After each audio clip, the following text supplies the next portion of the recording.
हमारा भाई भत्रीजा श्री किस्मतसिंह ने जे अपहरण કરવામાં આવ્યું છે તેમને ભારત સરકાર એમાં ઇન્વોલ્વ થઈને કેન્દ્ર સરકાર કે વિદેશ મંત્રાલય એમનાથી જેટલા પણ બને એટલા પ્રયત્નો કરીને અમારા ભત્રીજાને ઝડપથી ઝડપ જ્યારે વતન લાવવામાં આવે એવી અમારી માંગણી છે સાહેબ। તમે કોઈ જગ્યાએ રજૂઆત કરી ખરા?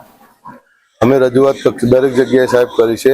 લાગણત પોલીસ સ્ટેશન પીઆઈ સાહેબ પરમાર સાહેબથી લઈને એસપી ઓફિસ, કલેક્ટર ઓફિસ, ધારાસભ્ય કક્ષાએ, રાજ્યસભા સાંસદ શ્રી મયંકભાઈ નાયકને પણ અમે ટેલિફોનિક વાતચીત પણ કરી છે અને એમને ડોક્યુમેન્ટ પણ પહોંચાડ્યા છે અને કેસની સંપૂર્ણ માહિતી આપી છે। તમે સરકાર જોડે શું અપેક્ષા રાખો છો?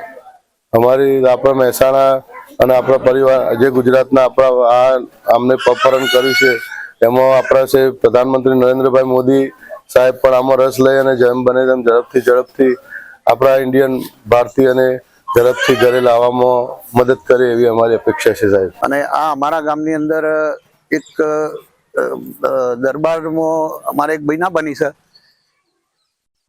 એ પોર્ટુગલ જવા બહાર પરદેશ જવા નીકળ્યા હતા અને વચ્ચે એજન્ટોએ દગો કરી અને બીજા લઈ જઈને કિડનેપ કરી અને 1 કરોડની માગણી કરી છે। તેમાં કોઈ સંપર્ક થતો નહીં, ખાલી એ છોકરા ફાને એવું કહેવડાવે છે કે માગણી આટલા પૈસા આપો, કઈ રીતે આપવા, કોને આપવા, અને 1 કરોડ રૂપિયા તો કના ફાન હોય એવું તો જ નહીં। અત્યારે કરોડ ઘણા પૈસા થાય, એ તો ગરીબ માણસો બરોબર।